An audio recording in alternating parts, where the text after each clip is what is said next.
Bonjour à tous. Écoutez, je vous souhaite une très bonne année 2022. Je suis Martine Cavaillé d'Interbio Nouvelle-Aquitaine.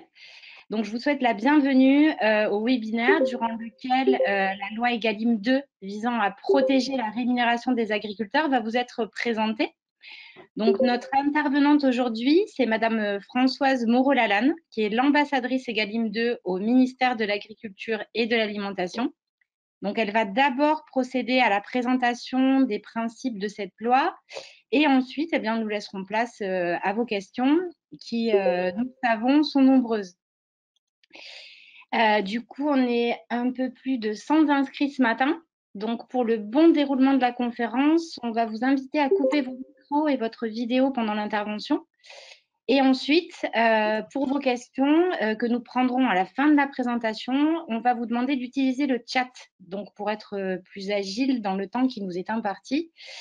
Et donc, pour accéder au chat, il vous faudra cliquer sur la petite bulle qui est en haut de la fenêtre de GoToMeeting.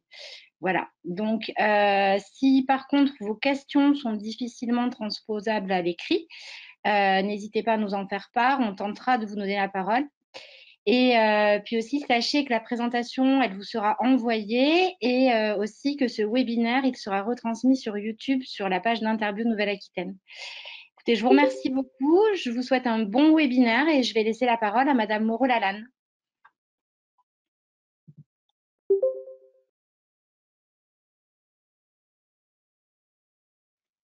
Oui, donc bonjour à tous et tous mes voeux pour cette nouvelle année. Je venais de couper ma caméra parce que je me rendais compte que j'avais des problèmes de bande passante et donc c'est certainement ce que je ferai pendant la présentation. Autre chose, si jamais il y avait une coupure qui était importante, je me déconnecterai pour essayer de me reconnecter simplement par le téléphone. Donc voilà, ne nous affolons pas s'il y a des petites difficultés techniques. Je dis juste quelques mots pour me présenter. Donc, j'étais chargée par le cabinet du ministre de l'Agriculture au mois de novembre d'une mission pour aider à l'appropriation de la loi Egalim 2. Alors, je tiens à préciser que je n'ai pas participé du tout à la rédaction de la loi. J'étais même bien loin à cette époque-là. Et donc, je l'ai prise certainement bien après vous ou en même temps que vous. Et donc, j'ai fait la démarche que vous avez fait il n'y a pas longtemps, c'est approprier la loi et la comprendre. Et j'espère que c'est parce que j'ai fait cette démarche-là que j'ai quelques capacités de la présenter.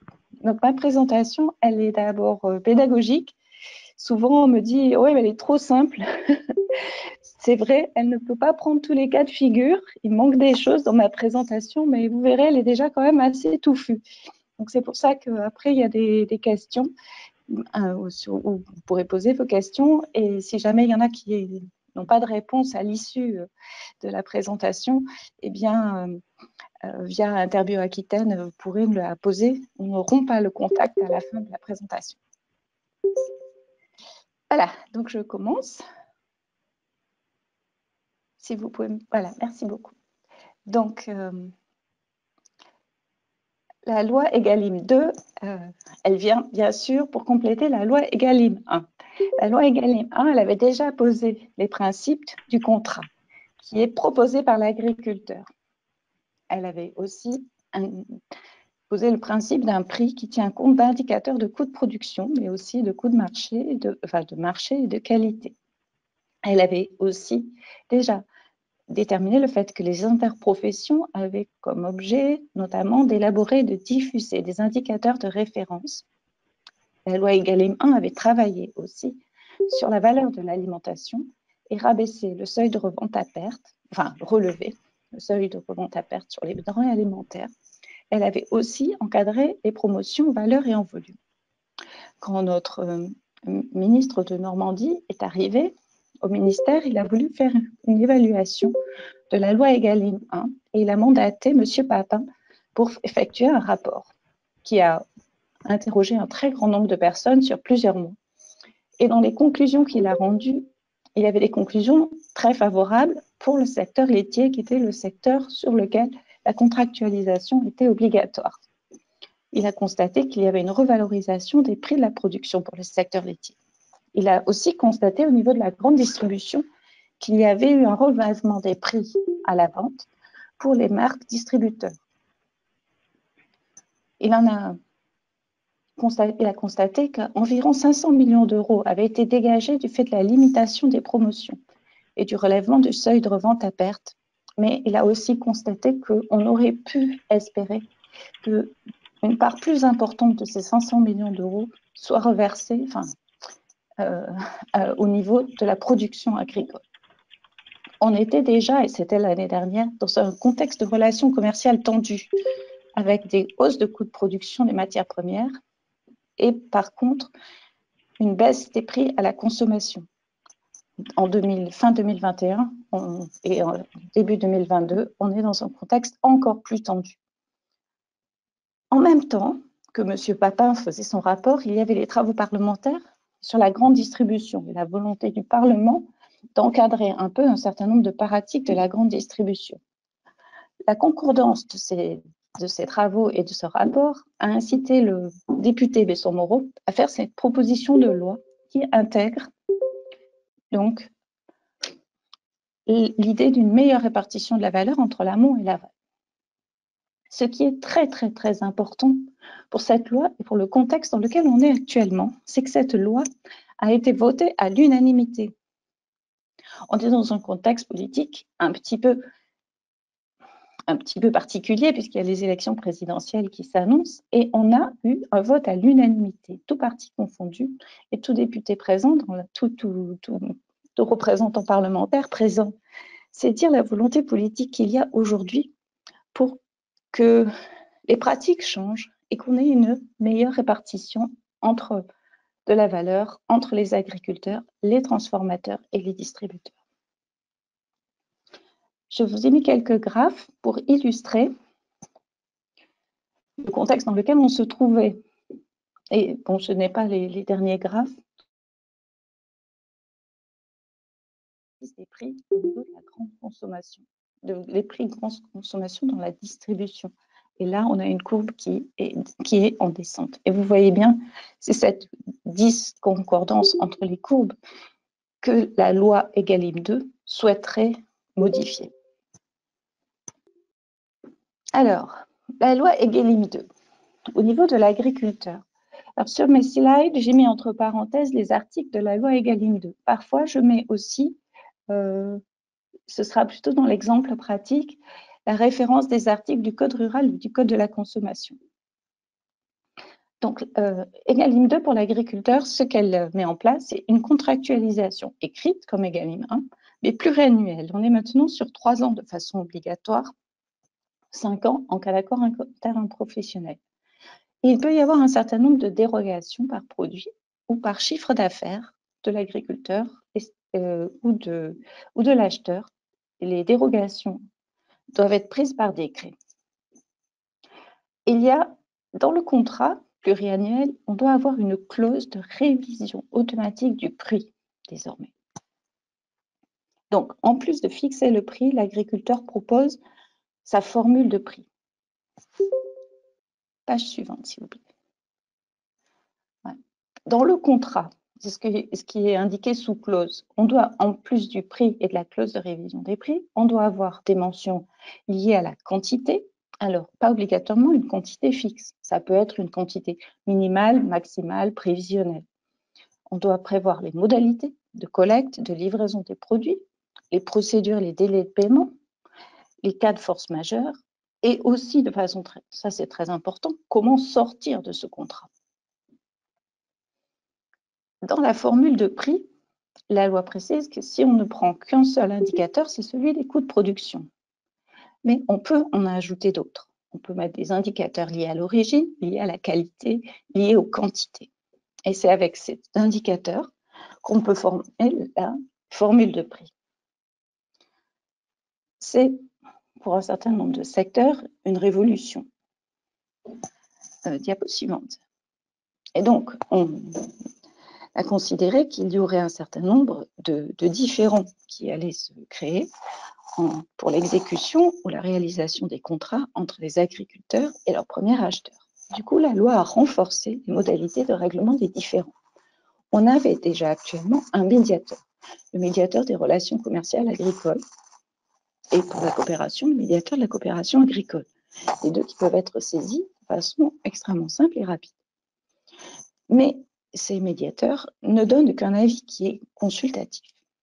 Donc, après la saisine du médiateur, en cas d'échec de la médiation, on pourra saisir désormais un comité de règlement des différends commerciaux agricoles, dont le décret de parution des membres doit paraître très prochainement. Ce comité de règlement des différends commerciaux agricoles, lui, il va avoir des pouvoirs. Il va avoir la capacité de prendre des mesures conservatoires sur les prix des contrats s'il n'a pas eu le temps de prendre sa décision, et il aura la possibilité de prononcer des astreintes une fois qu'il aura pris sa décision s'il constatait qu'une des deux parties ne voulait pas la respecter. Au niveau de l'aval, donc au niveau de la transformation, là, la loi, c'était le volet qui manquait essentiellement sur Egalim 1, en tout cas des constats de M. Papin. C'est qu'en Egalim 1, on ne s'attachait pas à ce qui se passait au niveau de l'étape de la transformation. Egalim 2 prend beaucoup de mesures, un certain nombre de mesures, et des mesures qui sont, j'ai que le mot en anglais qui me vient, powerful, des mesures qui sont extrêmement puissantes, vous allez voir. Donc, elle donne davantage de transparence. Quand on parle, il y a un vocabulaire Egalim 2. Donc, les mots Egalim 2 pour l'aval, c'est transparence, non-négociabilité de la matière première agricole, révision automatique du prix, non-discrimination et ligne à ligne. Ce sont les principes généraux. Je vous les détaille un petit peu. Donc, la transparence, c'est que dans les contrats successifs, l'identification du coût de la matière première agricole doit être faite. Et le coût de la matière première agricole, il va être non négociable. D'où l'idée de la transparence.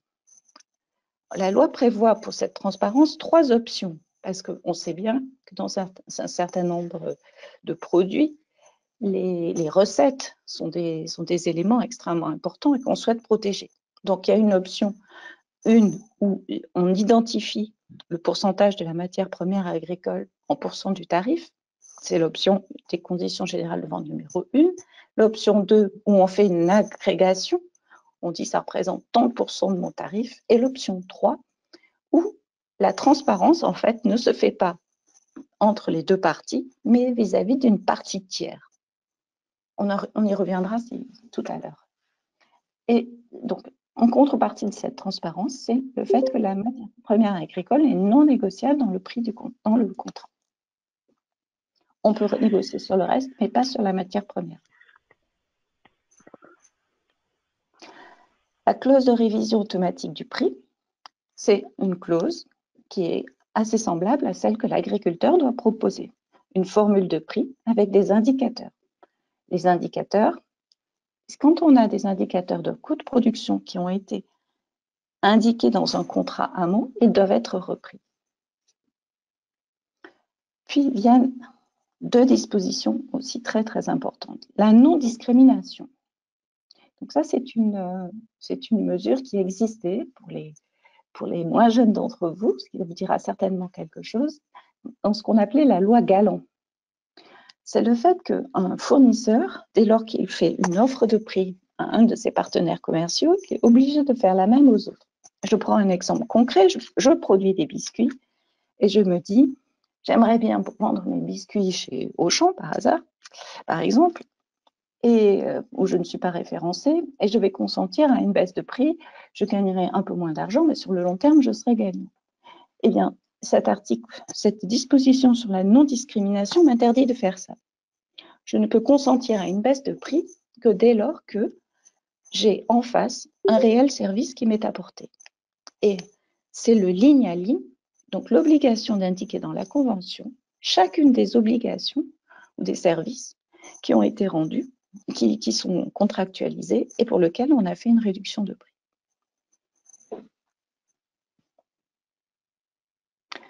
Je prends un petit exemple, si vous le voulez. Attendez, c'est ça, oui. Voilà. Donc, je pourrais expliquer un petit peu comment marche la contractualisation.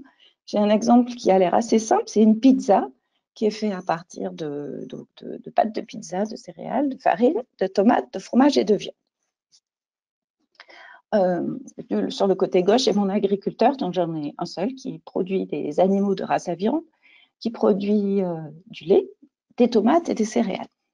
Et donc, on va faire tous les cas de contrat. Donc, on recommence par la viande. Donc, pour mon exemple, j'ai pris un animal de race à viande, même si ce n'est pas tout à fait logique que ça finisse dans une pizza, mais bon, c'est pour l'exemple. Donc, l'éleveur, quand il va vendre à l'abattoir, il va faire une proposition de contrat sur 3 ans avec une formule de révision des prix. Pour les races à viande, il y a une disposition spécifique, c'est le décret qui est du 14-15-2021, qui prévoit une expérimentation jusqu'en 2026 du tunnel de prix, c'est-à-dire que la proposition de prix et de formule de prix doit être encadrée par un prix fixe en bas et un prix fixe en haut, d'entre lequel le prix pourra évoluer en fonction de la formule de prix. Et dans mon contrat, l'agriculteur met des indicateurs de coût de production. L'abattoir, quand il va vendre, là on fait simple, il vend sa viande directement au transformateur de pizza. Il va, lui, alors quand l'agriculteur il vend, il fait un contrat qui est selon le code rural, c'est l'article 1 de la loi Egalim 2. Quand l'abattoir vend, lui, il a un contrat code de la consommation. On est sur l'article 4 de la loi Egalim 2. Il faut toujours savoir si on est sur code de la consommation ou code rural, parce que les modalités sont différentes. L'abattoir, quand il vend, lui, il est donc sur le code de la consommation. Il doit faire des conditions générales de vente sur la transparence de sa matière première agricole. Il doit faire aussi une formule de prix. Comme il a des indicateurs de coût de production de l'agriculteur, il doit les reprendre. Par contre, lui, la viande est aussi une matière première agricole. La matière première agricole, elle est définie comme les produits qui sont listés dans l'annexe 1 du règlement OCM unique. Et comme on y trouve la viande, l'abatteur peut aussi, en plus des coûts de production, des indicateurs de coûts de production de l'éleveur, ajouter des indicateurs liés aux coûts de production de la viande. Donc, il peut rajouter des indicateurs qui lui sont propres. On passe à la diapo suivante. Merci. Pour le cas du lait, j'ai pris le cas où mon agriculteur appartient à une coopérative. Et donc, les coopératives ont une disposition spécifique dans la loi, c'est l'article L 631-24-3 du Code rural. Pour les coopératives, elles peuvent se dispenser d'avoir un contrat avec les agriculteurs. On considère qu'il y a un contrat d'apport non écrit, mais une condition extrêmement importante, c'est que la coopérative mette en place une transparence vis-à-vis de l'agriculteur sur les modalités de formation du prix, une transparence qui serait équivalente à celle d'un contrat. Et dans ces conditions-là, la coopérative peut se passer de réaliser des contrats avec les éleveurs. Quand elle vend son fromage au fabricant de pizza, elle doit y ajouter les indicateurs de rémunération de l'agriculteur, ce qu'elle communique à ses agriculteurs. Et comme elle vend aussi un fromage, qui est un produit agricole, elle peut aussi y mettre des indicateurs de coût de production de fromage. Elle fait elle aussi un contrat de vente code du commerce, et donc avec des conditions générales de vente et la transparence de la matière première agricole. On passe à la tomate. Alors, pour la tomate et pour les céréales, donc pour le lait et pour les animaux de race à viande, je schématise, la contractualisation est obligatoire au 1er janvier, est déjà obligatoire depuis le 1er janvier de cette année. Pour tous les autres produits, ce sera le 1er janvier 2023, donc on a encore un petit peu de temps. Mais pendant la négociation de la loi, le ministre a promis aux céréales et aux fruits et légumes que s'il le souhaitait, il pourrait être exonéré de l'application de la loi Egalim 2. Le décret qui doit prévoir cette exclusion devrait être en écriture en, disons, fin février ou mois de mars de cette année. Donc, je vous le dis pour ceux qui sont concernés par ces secteurs, que le décret est à paraître voilà, dans le premier semestre 2022. Donc, dans mon exemple, j'ai considéré qu'ils étaient déjà exonérés. Bien sûr, si une famille, par exemple la famille de la tomate, décide qu'elle souhaite rester dans le décret, elle pourra rester dans le décret. Par contre, une fois que la tomate est transformée en sauce tomate, la sauce tomate, elle est bien soumise aux dispositions de la loi Egalim 2, et donc le fabricant de sauce tomate produira un contrat avec des conditions générales de vente, transparence sur le coût de la matière première agricole. Des indicateurs, il en met s'il en trouve. Pour les céréales, un décret d'exclusion d'un certain nombre de produits de l'application du Code de la consommation, donc de l'article 4, a été pris. C'est le décret 1426 de 2021. Et dedans, on va y trouver les céréales et la farine, notamment. C'est un décret qui se lit par code douanier. Donc, pour savoir si son produit est exclu ou pas, il faut regarder en fonction du code douanier. C'est à peu près la seule façon de lire le décret. Et donc, la farine, elle, n'est pas concernée par l'application d'Egalim 2, et donc elle est vendue par un contrat tout à fait simple au fabricant de pizza. Voilà mon fabricant de pizza avec ses 4 contrats, ses indicateurs. À lui, maintenant, alors, si on fait simple, on considère qu'il vend directement à la grande distribution. Il a dû faire ses conditions générales de vente et fournir son contrat avant le 1er décembre 2021. Et pour cela, il s'est appuyé sur des indicateurs qu'il a dû trouver comme il pouvait, et dans l'avenir qu'il trouvera dans ses contrats, pour une grande partie. J'ai mis un exemple complètement fictif de répartition des coûts de production. Dans son tarif, j'ai mis que la pâte de la pizza, c'était 55%, que la sauce tomate représentait 15%, le fromage 10% et la viande 5%. Il y a aussi des coûts d'énergie, j'ai calculé à 10%, j'ai rien calculé du tout, j'ai mis ça n'importe comment. Emballage 3%, il reste un petit pourcentage pour d'autres coûts et pour la marge. Et donc, diapo suivante, dans la négociation, voilà, la part de la matière première agricole, elle est protégée. Ce qui veut dire que, je prends l'exemple, la distribution dit je souhaiterais proposer 10% de réduction pour un placement en tête de gondole. Eh bien, les 10% de réduction ne s'appliquera pas sur tout le tarif, toute la part du tarif qui représente la matière première agricole. J'ai rajouté, je suis désolée, c'était pas super bien fait dans mon diaporama, tous les indicateurs avec des couleurs en fonction qui viennent, donc les indicateurs voilà, donc, qui permettent aux fabricants de pizza de faire sa formule de révision automatique des prix avec tous les indicateurs qui lui sont fournis. Ce qui est important de comprendre, c'est que les indicateurs qui lui sont fournis, il doit les reprendre dans le contrat. Par contre, il ne reprend absolument pas la formule de prix. Un indicateur peut être, j'imagine, on peut l'annuler ou on peut le mettre à un niveau extrêmement faible.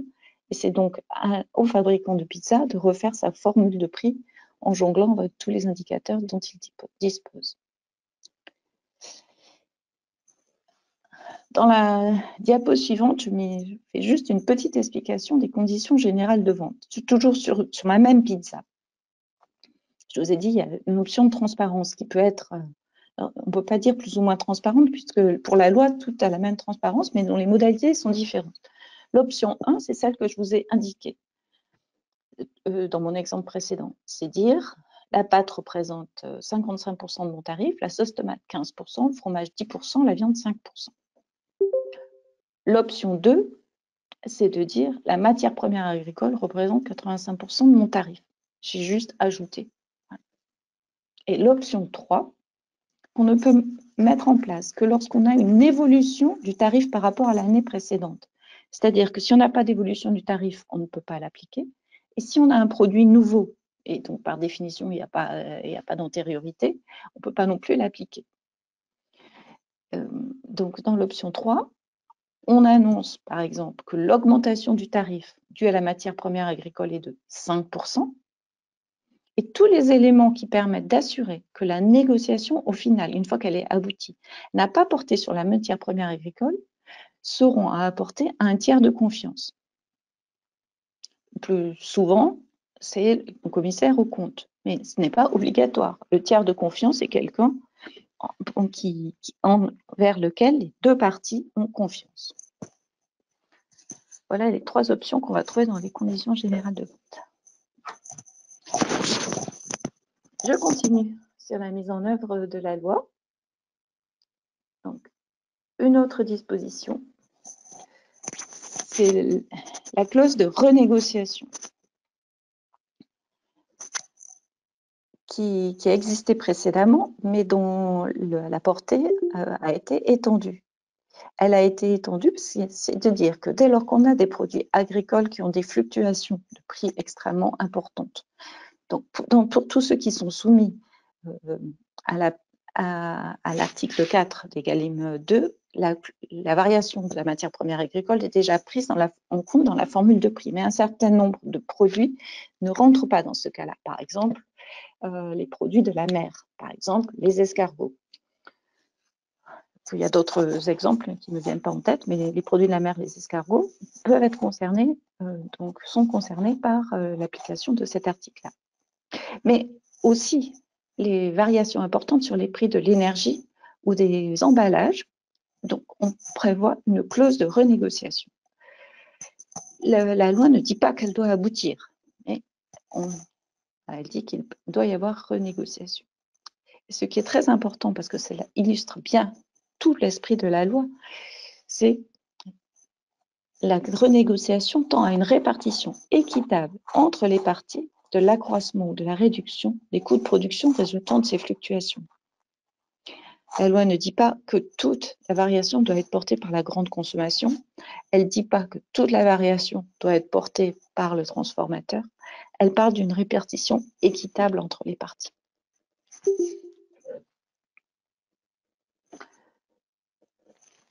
Pour les indicateurs, vous l'aurez compris, les indicateurs sont, enfin, en tout cas pour moi, c'est assez évident que les indicateurs sont les éléments les plus importants pour la mise en œuvre de la loi, puisque c'est avec ces indicateurs qu'on va pouvoir élaborer les formules de prix, les formules de révision automatique des prix. Les indicateurs, ils doivent être créés par les interprofessions. Si elles n'y arrivent pas, au 1er mars, elles pourront solliciter les instituts techniques qui auront 2 mois pour produire des indicateurs. Actuellement, on se rend compte que tous les secteurs sont en recherche d'indicateurs. La plupart du temps, même les interprofessions qui avaient beaucoup d'indicateurs se rendent compte qu'il en manque et ils sont en train d'essayer de les compléter. Ce sont les indicateurs de référence, les indicateurs de référence qui sont élaborés par les interprofessions. Et ils sont publiés par l'Observatoire de la formation des prix et des marges. Donc, ils sont depuis fin décembre, on peut les trouver en ligne. Je vous ai mis l'image de ce qu'on va trouver en ligne. Si vous tapez sur Internet Observatoire de la formation des prix et des marges indicateurs, en première page, vous trouverez le lien pour avoir tous les indicateurs qui sont publiés actuellement. Mais il y a 2 types d'indicateurs. Il y a les indicateurs de référence. Donc, ce sont ceux qui sont publiés et qui sont élaborés par l'interprofession. Ils ont un intérêt. Ils ont un intérêt, c'est qu'ils sont consensuels. Ils ont un défaut, c'est que comme ils sont consensuels, ils ne s'appliquent souvent pas à la situation particulière d'un produit, d'un producteur. Donc la loi ne dit surtout pas qu'on doit utiliser les indicateurs de référence pour les formules de prix. La loi dit qu'on doit utiliser des indicateurs. Donc chacun peut créer ses propres indicateurs ou on peut, au niveau local, créer d'autres indicateurs. Ce qui est important, après, c'est que dans la négociation entre les parties, les indicateurs soient acceptés. Et donc, il y a deux types d'indicateurs, les indicateurs de référence qui seront publiés et puis ceux qu'on va utiliser dans les contrats. On peut aussi utiliser les indicateurs de référence, bien sûr, s'ils conviennent. Mais dans votre secteur qui est le bio, j'ai cru comprendre que très souvent, les indicateurs, en tout cas actuellement, ont manqué d'indicateurs de référence qui s'appliquent correctement au secteur bio. L'encadrement de la contractualisation pour les marques distributeurs. Donc la loi encadre mieux les dispositions des fabricants qui s'engagent dans les marques distributeurs, notamment l'interdiction de facturer des opérations promotionnelles pour les fabricants, l'obligation d'avoir une clause qui soit relative aux engagements en volume prévisionnel. Il y a aussi un encadrement des pénalités logistiques qui pouvaient être considérables. Donc désormais, on ne peut pas les appliquer de façon systématique. D'autres dispositions qui visent à revaloriser l'alimentation. C'est la diapo suivante. Merci. Donc, le seuil de revente à perte est lui aussi retravaillé encore. On va mettre en place une expérience Rémunérascore sur 5 ans. Les travaux sur cette expérience vont commencer prochainement. Pour l'instant, ne me posez pas trop de questions là-dessus, qui vise à informer le consommateur final sur les conditions de rémunération des producteurs. Il y a la disposition dite du drapeau français, avec les exemples que je vous ai mis en bas de la diapo, c'est-à-dire que dès lors qu'on utilise un visuel qui fait penser au drapeau français et qui assimile à l'idée France, il faut que les ingrédients primaires soient d'origine française. D'origine française. L'origine des viandes bovines dans la restauration au foyer va être indiquée et on va encadrer la publicité pour les opérations de dégagement. Tout ça, c'est dans l'optique de revaloriser l'alimentation auprès des consommateurs. Dernière diapo. Les dates d'entrée en vigueur. C'est un petit peu compliqué quand on lit la loi. Donc, les dates d'entrée en vigueur sont diverses. Donc, il y a un décret du 29 octobre qui a précisé des dates d'entrée en vigueur anticipées pour les animaux de race à viande, donc pour les bovins mâles non castrés, les bovins femelles, pour les porcs charcutiers castrés, pour le lait de chèvre cru, le lait de vache cru, c'est d'application depuis le 1er janvier. Pour les broutards, c'est d'application au 1er juillet, pour les broutards de race à viande. 1er juillet 2022, et pour le lait de brebis cru, c'est d'application au 1er octobre 2022. Pour tous les autres produits agricoles, c'est en janvier 2023. Par contre, pour la contractualisation que du commerce, elle est déjà d'application pour tous les contrats qui sont proposés depuis le 1er novembre et de façon absolue pour tous les contrats conclus, donc même s'ils ont été proposés avant le 1er novembre, tous ceux qui seront conclus après le 1er janvier 2022. Donc ça veut dire que pour tous ces contrats-là, il faut des conditions générales de vente et une formule de révision automatique des prix. Voilà, c'est la fin de ma présentation. Je vous remercie de votre attention. Merci beaucoup, Madame Moreau. On va laisser place aux questions maintenant. Et du coup, je vais donner la parole à ma collègue Magali qui va vous énoncer les questions du chat. N'hésitez pas à continuer à poser les questions sur le chat. Du coup. Oui, voilà, je vais vous poser les 3 qui ont été posées pendant la présentation. Donc, merci pour votre présentation. Donc, il y avait 2 questions qui portaient sur votre exemple de la pizza. J'avais une première question qui était que se passe-t-il si la matière première n'est pas française et si la première transformation ne se fait pas en France? Je réponds tout de suite? Oui, et je vous pose la deuxième question d'affilée, c'est que se passe-t-il quand l'agriculteur transforme lui-même? Par exemple, pour votre exemple de la farine, si l'agriculteur transforme lui-même, est-ce qu'il est soumis au code rural, au code consommation? Voilà. Quelles sont les obligations qui s'appliquent du coup dans ces 2 cas, import et l'agriculteur qui transforme? Alors, pour l'import, les conditions sont les mêmes dès lors que le produit est livré en France. Donc, ce qui veut dire que si on importe, on doit essayer de récupérer les informations concernant la valeur de la matière première agricole. Bon, ça, c'est ce que dit la loi. Après, il y a la mise en œuvre. Bon, moi, auparavant, j'habitais en Inde. Et bon, par exemple, l'Inde exporte beaucoup de riz.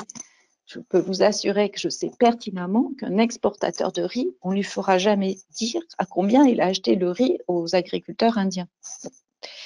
Par contre, il n'est pas interdit d'évaluer le prix de la matière première agricole s'il s'agit de riz sur le prix auquel on l'a payé si on n'a pas d'autres éléments.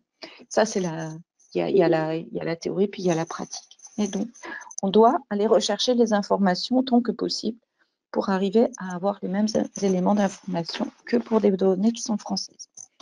Pour l'agriculteur qui transforme, alors là, je ne vais pas pouvoir vous donner la réponse exacte parce que ça va dépendre des produits. Dès lors qu'on a un agriculteur et qui vend un produit qui est agricole, peu importe s'il a été transformé. Par exemple, je prends le fromage. Il faut regarder. Donc, on est code rural dès lors que c'est l'agriculteur qui vend et que ce qui vend, c'est un produit agricole. Donc, les produits agricoles, c'est dans l'annexe 1 du règlement OCM. C'est un petit peu long à lire, mais il y a beaucoup de choses dedans. Donc, par exemple, un agriculteur qui fait du fromage et qui vend son fromage, c'est un produit qui est dans l'annexe 1 et donc il fait un contrat code rural avec pour son fromage. Par contre, alors là, il faudrait que je trouve, si on trouve un produit qui est transformé, qui n'est pas dans l'annexe 1, je n'ai pas en tête. Là, eh ben, il fera pas un contrat code rural, il fera un contrat code de la consommation. Je suis désolée, je n'ai pas trouvé d'exemple. Mais...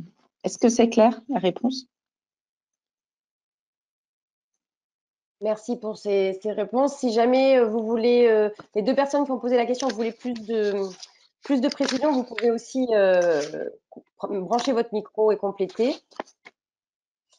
Et sinon, on va passer donc à la question suivante, qui était dans le cas où les indicateurs retenus par les deux parties sont inférieurs aux indicateurs de référence, est-ce que c'est possible? Est-ce qu'on peut avoir des indicateurs définis par les deux parties et qui sont inférieurs aux indicateurs de référence? Absolument. Ok.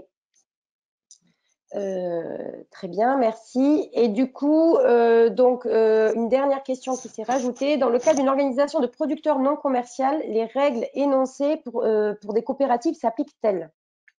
Ah, je vous avais dit que je n'avais pas tous les exemples dans mes exemples parce que c'était touffu. Donc, effectivement, je n'ai pas parlé des OP. Les OP non commerciales, elles ont un autre type de disposition qui est prévu dans l'article 1. Donc, elles, dans ce cas-là, les OP font un contrat cadre. Donc, c'est l'OP qui élabore un contrat cadre avec l'acheteur, mais c'est chaque agriculteur qui signe son contrat, qui reprend les dispositions du contrat cadre avec l'acheteur. Ok. On a une question. Alors, Antoine Dragon, tu as mis les confitures, les compotes. Tu voulais des précisions sur ces produits-là? Est-ce que tu peux préciser ta question, s'il te plaît? Oui, pardon, ouais, je mets le micro pour mieux expliciter. Non, c'était pour citer des exemples peut-être de produits transformés par l'agriculteur pour rebondir sur la question là voilà si ça faisait partie du code rural ou pas. Voilà, c'était on avait parlé du fromage, je me demandais voilà si confiture, compote, voilà, c'était si l'agriculteur transformait ses fruits en confiture, compote.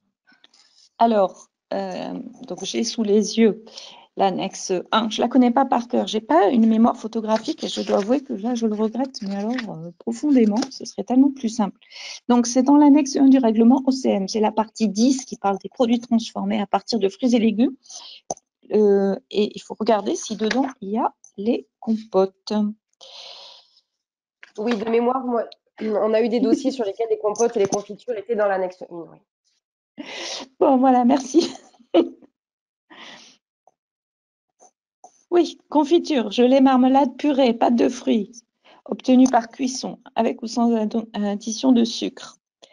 Voilà, donc c'est bien un règlement code rural, un contrat code rural. Code rural, très bien. On a de nouveau une question donc pour préciser cette histoire de relations commerciales, en tout cas cette fois-ci vraiment à l'échelle européenne. Est-ce qu'un fournisseur européen a l'obligation de présenter un tarif sous Egalim 2 pour vendre en France? S'il vend en France, oui. Tout à fait. Ok. Bon, après, j'ai vu que ma collègue de la DRED était présente. Elle pourra peut-être répondre parce que les relations commerciales internationales ne répondent pas qu'au droit français. Donc, je sais que c'est un peu modulé. Donc, mais moi, je suis du ministère de l'Agriculture, donc j'ai une réponse très agriculture. Et donc, si ma collègue de la DRED veut compléter, peut-être qu'elle peut. Excusez-moi, je suis la personne qui a posé la question. C'est-à-dire que tout fournisseur qui vend en France, à partir de 2023, devra présenter, pour une loi qui concerne initialement des agriculteurs français, mais ils seront soumis aux mêmes conditions de présentation tarifaire aux distributeurs en France. Ils sont soumis aux mêmes conditions tarifaires que les distributeurs en France. D'accord. Très bien. Et donc, pour les matières premières d'origine importée, donc vous donniez l'exemple, par exemple, du riz, le café, le thé, etc. Tout cela est soumis, même si cette matière première vient en fait du Brésil ou d'ailleurs, il faut qu'on récolte au maximum les informations pour les présenter également dans le cadre d'Egalim 2. C'est ça. D'accord. Dans la mesure du possible. J'imagine bien que vous n'allez pas enquêter sur le terrain. Et après, dans des filières équitables, parfois on a beaucoup d'informations. D'accord. Ok. Je vais vous poser la question suivante, donc qui est sur le chat. Dans le cas où une coopérative n'a pas révisé ses statuts au 1er janvier et ne propose pas à son adhérent une facturation prenant en compte la nouvelle réglementation, l'adhérent doit-il proposer un contrat de vente à sa coopérative ou a-t-il un autre moyen pour astreindre sa coopérative à appliquer la loi? Oh, alors, la relation avec les coopératives, c'est quelque chose qui est beaucoup plus complexe que ça. D'abord, il y a des éléments de réponse plus précis dans les questions-réponses du ministère de l'Agriculture. La première des choses, c'est que pour les coopératives,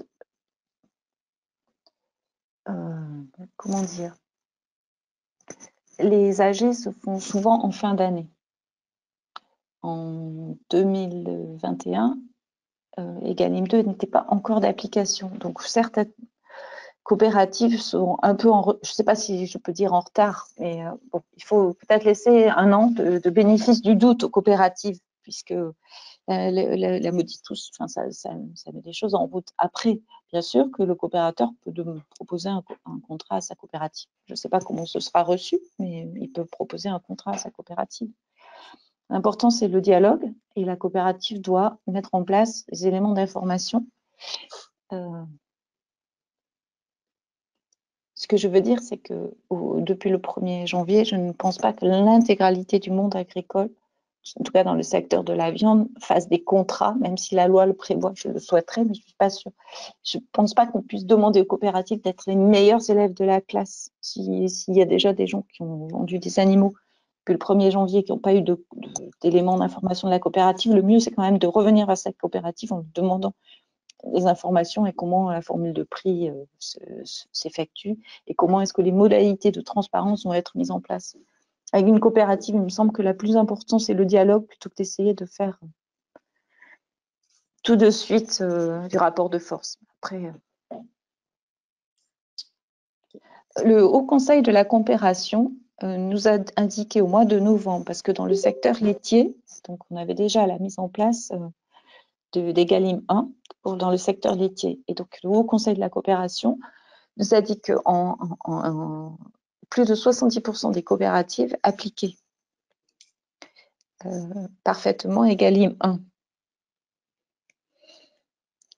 Le Haut Conseil de la coopération reçoit les informations après les tenues des conseils d'administration. Donc, il a 1 an aussi de décalage. Donc, vous voyez que le secteur coopératif applique la loi et nous avons eu aussi encore, quand est-ce que c'était? Juste avant Noël, une réunion avec les coopératives. Elles sont extrêmement attachées à mettre en œuvre la loi. Là, il n'y a aucun doute là-dessus. Après, est-ce que tout fonctionne depuis le 1er janvier dans le secteur bovin? Pour certaines, oui, et pour d'autres, ça va demander un peu plus de temps. Ok, merci pour ce retour. Donc, il y a d'autres questions qui arrivent entre-temps. Donc, comment savoir si notre produit est exempté de contrat et que se passe-t-il dans ce cas?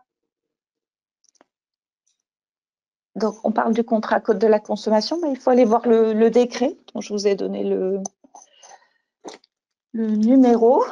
Il faut connaître le code douanier de votre produit et il faut regarder. Voilà. Mais si vous me dites le produit, après, il y a des grandes catégories qui sont exemptées. D'accord. Donc, on peut d'ores et déjà savoir quelles sont les catégories exemptées et communiquer. Pour le code de la consommation, c'est déjà fait. Oui. Ok, d'accord. Donc, tous les fruits et légumes frais, les céréales, les alcools, les vins, alcools, spiritueux. Alors, les bières sont dedans, par contre. Le sel n'est pas dedans.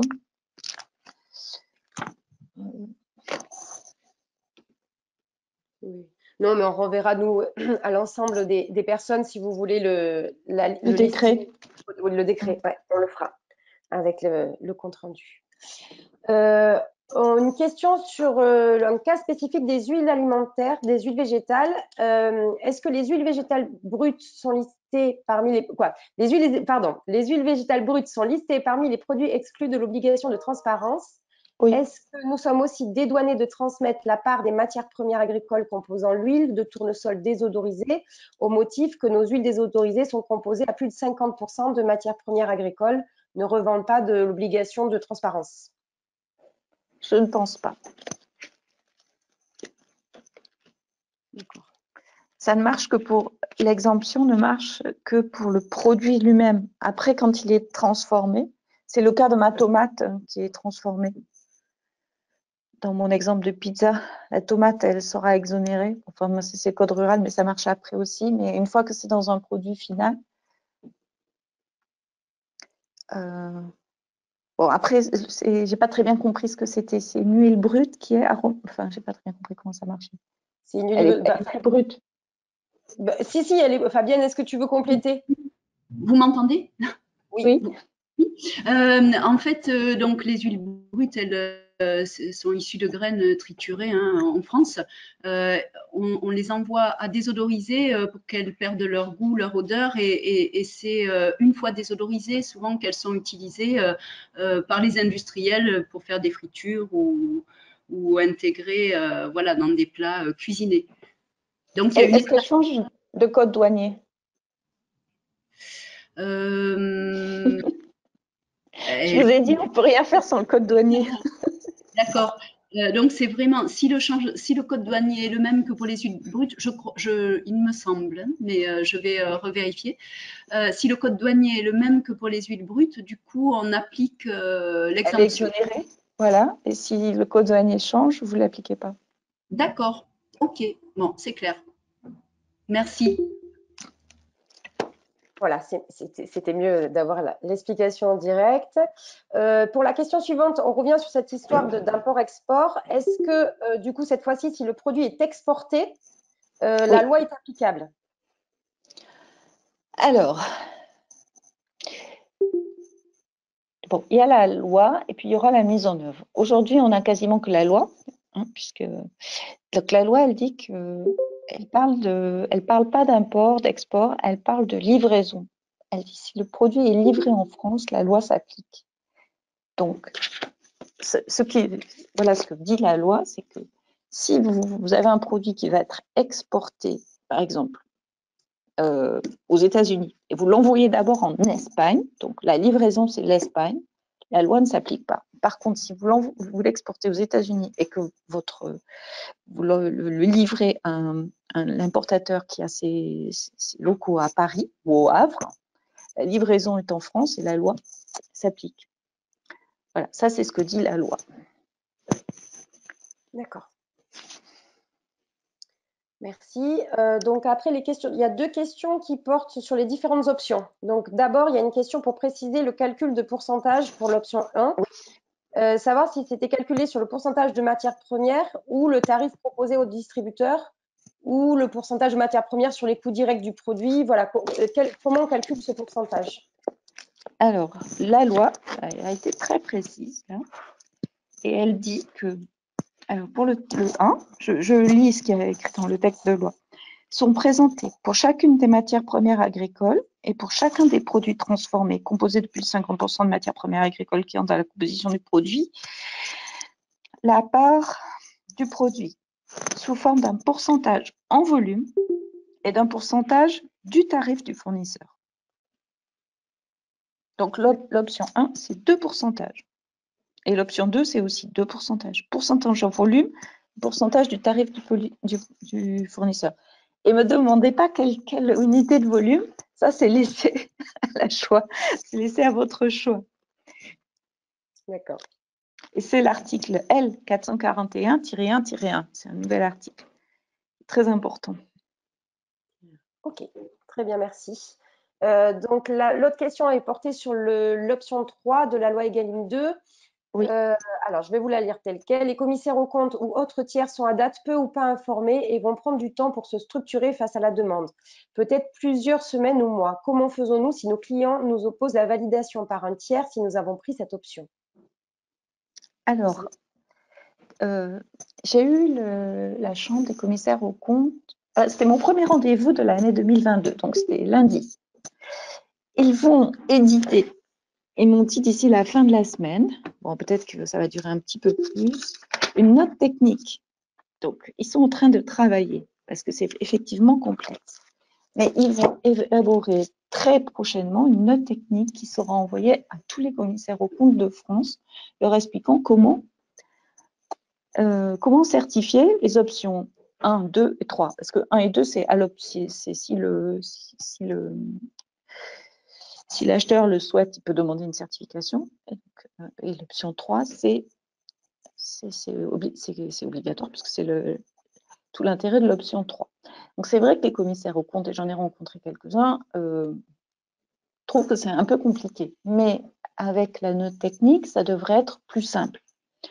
Et de toute façon, la certification ne se fait qu'une fois le contrat conclu. Donc, peut-être que vous avez déjà des contrats conclus, mais dans un certain nombre de cas, la conclusion n'est pas encore faite. Donc, tout devrait arriver à temps. D'accord. Merci. Donc, le suivant, c'est plutôt une inquiétude vis-à-vis du risque de distorsion de concurrence lié à la loi Egalim 2 avec les acheteurs étrangers qui sont soumis à des conditions différentes selon leur pays destinataire. Donc, c'est pour l'export, c'est ça? Oui, Laurent, c'est ce que j'ai compris.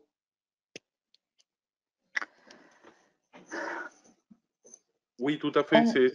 C'est pour les ventes à l'export. Oui. Je vais faire une réponse qui va peut-être pas vous plaire. J'ai souvent entendu cette question, non, mais honnêtement, je vous le dis très honnêtement, et si vous avez un bon exemple, soit vous me le dites, soit vous me l'envoyez après, je ne vois pas en quoi c'est de la distorsion de concurrence. C'est enquiquinant, je suis d'accord, la contractualisation et le contrat, mais c'est vous qui le proposez, le contrat. Mais disons que ça va compliquer les échanges obligatoirement, puisque à un moment donné, on est en Europe, mais on n'est pas exactement sur les mêmes cadres. Donc, on pourra en reparler si vous voulez, mais effectivement, on se complique la vie par rapport encore à ce qui se passe à côté, et je trouve qu'on ne va pas jusqu'au bout. Bon, je sais que ça va être disponible sur YouTube, donc je ne peux pas dire que je je cautionne on se complique la vie, mais c'est vrai que ce sera une complexification de plus, le fait que vous ayez à proposer un contrat. Mais de toute façon, vous proposez un contrat, j'imagine, quand même, pour l'export. Parce que le prix, la loi ne change rien sur le prix. La loi, elle ne change pas non plus grand-chose, enfin, elle peut ne pas changer grand-chose sur la façon dont vous construisez votre prix. Parce que aujourd'hui, quand vous vendez à l'export, vous construisez un prix. Et donc, après, il faut le traduire, cette construction de prix, dans une formule de prix. Après, si votre contrat, voilà, vous êtes dans le code du commerce, vous n'êtes pas soumis à une contractualisation sur 3 ans, vous pouvez avoir un contrat d'une durée beaucoup plus courte. Donc, en fait, la distorsion de concurrence, elle n'est pas tellement importante. La seule chose, c'est que normalement, vous devez vous assurer, si vous vendez, vous devez vous assurer que la matière première, que la négociation n'a pas porté sur la matière première agricole. Enfin, on doit s'assurer.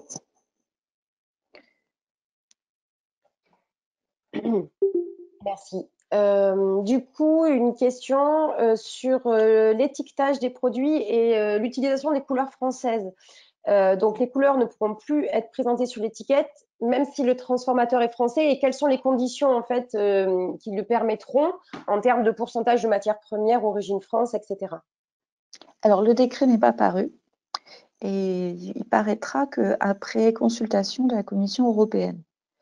Donc, c'est la DGCCRF qui sera en charge de la rédaction de ce décret. Donc, je pense qu'on a encore un petit peu de temps devant nous. Tout ça sont des très, très bonnes questions et qui doivent justement être résolues et vues en accord avec nos partenaires de l'Union européenne, donc la Commission. Après, pour des filières pour lesquelles il n'y a pas suffisamment de produits français, ils seront bien sûr exonérés. D'accord. Quelqu'un me parlait par exemple de la filière saumon qui est quasiment inexistante en France. Donc, bien sûr qu'un produit avec du saumon qui vient à importation pourra quand même bénéficier du drapeau français si tous les autres produits viennent de France. Très bien, merci. On attend. Pouvez-vous préciser et justifier les exemptions sur les céréales et les fruits et légumes? Alors, je vais essayer de vous les expliquer. En tout cas, ce que moi j'ai compris pour les céréales, alors ça ne marche pas pour les céréales bio, mais pour les céréales, de façon générale, il y a des contrats à terme. Et les contrats à terme et les contrats Egalim 2, c'est un peu compliqué de les mettre en phase. Donc, il paraît tout à fait logique, comme c'est quelque chose qui fonctionne bien dans le secteur des céréales, où il n'y a pas de plainte, je veux dire, au contraire, tout le monde est parfaitement pour continuer de travailler avec les contrats à terme. Donc, c'est pour ça que les céréales, a priori, seront exonérées d'Egalim, des Egalim 1. Mais elles ne sont pas exonérées de tout. Elles sont quand même exonérées. Pour les fruits et légumes, frais, j'imagine que c'est frais. Oui, j'imagine, oui. C'est parce qu'on est sur une Egalim 2 prévoit une contractualisation de 3 ans et qu'on est sur des secteurs avec des variations très fortement liées au climat et que ça rend la contractualisation parfois très complexe. Mais il y a certains secteurs, certains fruits et légumes qui réfléchissent à vouloir quand même rester dans Egalim 2. Je ne peux pas vous dire là, les gens réfléchissent, ils pèsent le pour et le contre et c'est les variations de production liées aux saisons, aux conditions climatiques qui rendent la mise en œuvre d'Egalim 2 complexe.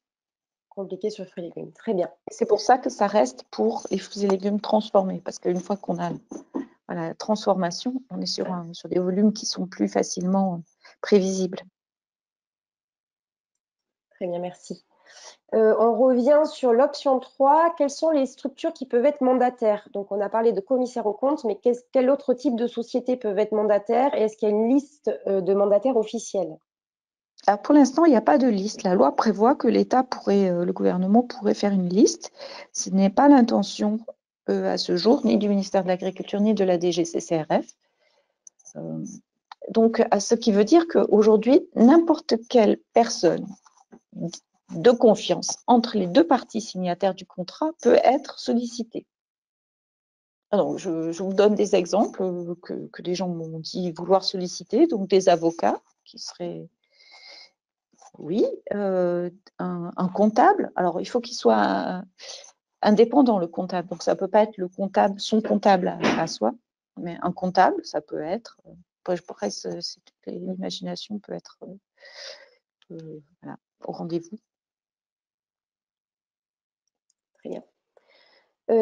Une question concernant la viande bovine. Les marchés sont exemptés de contractualisation. Si un négociant privé commercialise les animaux d'un éleveur sur ces marchés avec un transfert de propriété en sa faveur, doit-il contractualiser la transaction entre lui et un éleveur? Alors, c'est lorsque l'agriculteur, c'est le code c'est le code rural, donc c'est quand l'agriculteur vend sur le marché qu'il est exonéré de contrat. Et quand, si j'ai bien compris la question, c'est un négociant en bovin qui a la question pose, je suis négociant, je vais vendre sur le marché et je vais acheter mon animal à l'éleveur, est-ce que je dois lui faire un contrat? Et la réponse est oui. Oui, d'accord, oui, c'est clair. Une dernière question sur cette notion d'emballage. Il y a des produits donc, qui sont emballés en France avec possibilité d'avoir une induction en erreur sur l'origine des produits. Est-ce que du coup, ça fera partie du décret qui va paraître pour éviter tromperie des consommateurs sur ce sujet-là? Très honnêtement, là, je ne sais absolument pas ce qui sera prévu à ce niveau-là dans le décret. C'est sur le décret drapeau français, j'imagine. Oui, j'imagine que ça fera partie de ce décret-là. Oui. La notion d'emballage et d'origine, quoi. Oui. Ok. Il n'y a pas, à ma connaissance, en tout cas au mois de décembre, il n'y avait même pas de projet de décret. Peut-être que peut-être qu'ils ont travaillé, mes collègues de la DGCCRF, pendant les fêtes, mais il n'y avait pas de projet de décret pour l'instant. Donc on attend ça, je ne peux pas vous répondre. Pour avoir, voilà, non, toutes les modalités, pas de souci, pas de souci. On sait que vous n'avez pas toutes les réponses à ce stade. Moi, j'en ai fini avec la liste des questions sur le chat, normalement, sauf si d'autres arrivent. Mais bon, de toute façon, on approche la fin du webinaire. Donc, si vous avez une ou deux questions, allez-y. Et sinon, je vous remercie en tout cas d'avoir pris le temps de répondre à tout le monde. Je vous en prie. Bon, eh bien, on considère que c'est bon pour nous. De toute façon, voilà, peut-être. Un tout petit peu. Excusez-moi, je préfère prendre directement la parole, comme vous le disiez, c'est pas toujours facile à écrire. Moi, je suis d'ADRAF, référente régionale élevage, et j'ai trouvé votre présentation, comme vous le disiez, certains peuvent la considérer simpliste, mais elle était déjà très très compliquée pour des gens qui ne connaissent pas encore bien le sujet. Il faut qu'on s'approprie. Et justement, par rapport à cette appropriation, je pense que votre intervention a été très très bonne. Donc, j'espère qu'on aura le diaporama très rapidement pour pouvoir faire le lien avec les notes qu'on a pu prendre. Et je pense qu'en Nouvelle-Aquitaine, moi, je m'occupe des filières d'élevage pour la Nouvelle-Aquitaine au niveau de la DRAF. Je pense que pour la Nouvelle-Aquitaine, il va falloir qu'on prévoie d'autres webinaires. Je ne sais pas à quel niveau. Là, c'est niveau bio, interpro bio. Est-ce qu'il ne faudrait pas un webinaire toutes les interprofessions avec les questions de toutes les interprofessions? Enfin, vraiment, il y a un gros travail à faire. Donc, est-ce que vous, au niveau national, qu'est-ce qui est prévu? Là, vous intervenez au niveau d'Interbio. Il y a d'autres interventions prévues au niveau d'autres interprofessions. Comment vous voyez les choses pour déployer au niveau régional, pour aider à déployer au niveau régional? Alors, on dépasse un peu le cadre là, du bio. Pour l'instant, ma mission telle que je l'ai conçue, c'est de répondre aux questions parce que je ne suis pas toute jeune. J'ai beaucoup d'enfants et je constate toujours la même chose, c'est que quand on veut apprendre quelque chose à quelqu'un qui n'en a pas envie, ça ne marche pas. Donc, l'obligation donne envie. J'attends toujours d'être sollicitée. Et je ne me balade pas en disant aux gens, c'est tel jour, telle heure que je vous convie à une réunion d'information. Donc voilà, ça c'est la première chose. Et donc, je remercie beaucoup Intervio Aquitaine qui m'a sollicitée. Je n'ai pas eu cette sollicitation de la part de la DRAF Aquitaine. Par contre, elle m'avait demandé mon PowerPoint, qui était à peu près celui-là tout au début. Donc, je ne sais pas où est-ce qu'il est passé. Bon. Du coup, écoutez, je vous remercie beaucoup pour votre intervention et toutes les réponses à ces questions. De toute façon, si les participants ont d'autres questions, on se permettra de vous les faire parvenir pour pouvoir répondre au cas par cas et si les questions surgissent suite à ce webinaire. Voilà, donc on vous remercie beaucoup. On reste à la disposition du coup de tous les participants si on doit relayer des questions. Et on remercie tout le monde de s'être connecté ce matin et on vous dit à très bientôt.